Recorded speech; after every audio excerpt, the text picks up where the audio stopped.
some of the areas that they said that they've started even operating.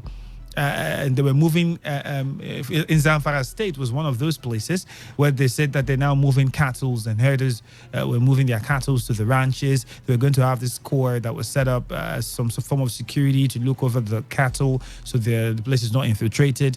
And then communities were even, who gave space, were even complaining of the fact that the herders were not following the timetable of how they should come in with their cattle. All of this happened last year.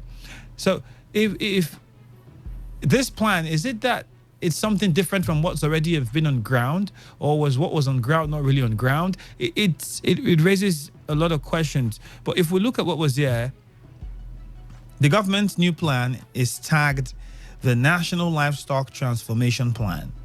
It is built on 6 key pillars: economic investment, conflict resolution, law and order, humanitarian relief, information education, and strategic communication and cross-cutting issues. I'll take these pillars again. Economic investment, 1.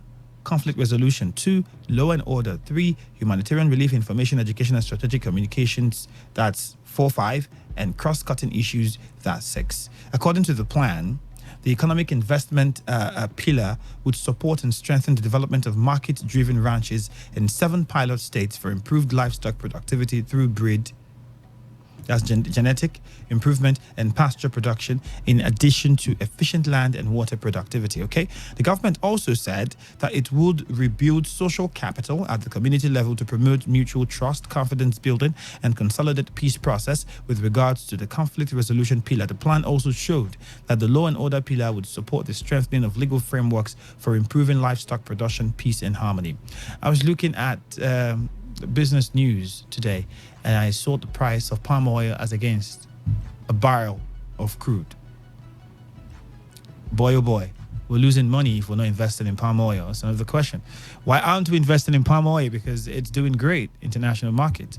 Livestock also is doing great. You know that in the United States, a lot of states in America trade on bacon or beef, and they make monies from this. So why don't we have? I mean, if you go Texas, one of those places would be Texas, and they make a lot of money from this. So if the government can successfully harness the potentials of livestock production, I'm pretty sure we would be shoring up more from our revenue generations. Anyways, the 4th pillar, humanitarian relief, will focus on rebuilding and reconstructing of common facilities, worship places, markets, and individual homes that have been destroyed. Okay, so this 4th pillar, more like an intervention kind of pattern, because a lot of people lost their homes during the process, or perhaps they want to build those back, and that would in turn bring about some sense of belonging and belief, perhaps. But the cross-cutting issues, that pillar identifies various cross-cutting issues necessary to realize the objectives of the program. 10 key states were identified as the frontline states to receive pilot interventions. The states include Adamawa, Benue, Ebonyi, Edo, Kaduna, Nasarawa, Oyo, Plateau, Taraba, and Zamfara. So what do you think about this new movement? And the plan's already on ground before, while we had the crisis at its peak. What about that? The ranching idea, is the government still going to be funding all of this? Should the government be funding all of this, or possibly make loans available so owners of these business can access those loans like ordinary farmers, other farmers who do crop farming, other types of agriculture? They access loans from the government and do their business. So isn't it also something that should be done for pastoral farming? Why do we feel the government should be in charge of handling this? That's another question. Well, we'd like you to react and let us know what you feel or think about it. You can use our SMS portal before we go to the phone lines, 0701 933 9962.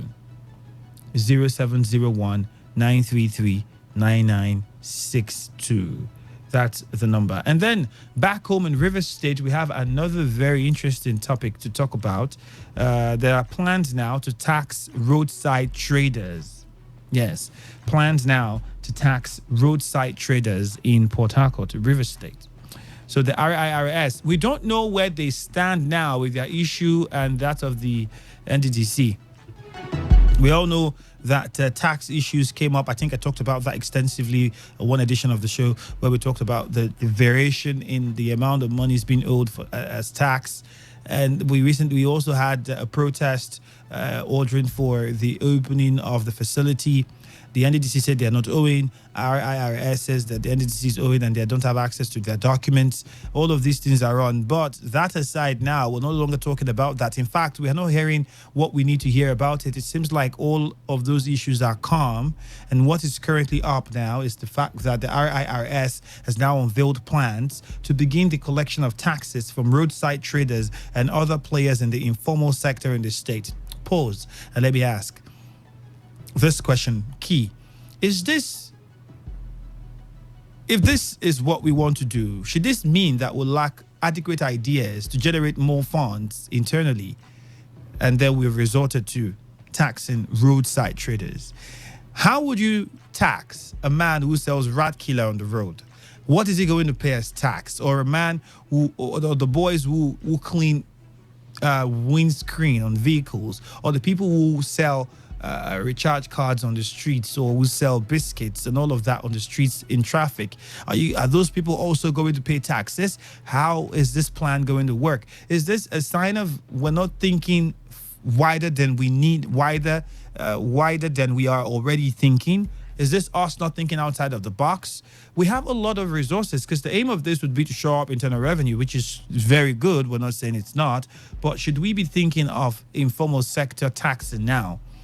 Would that not further affect the employment situation in the country, in the state? We know that many people who cannot get a white collar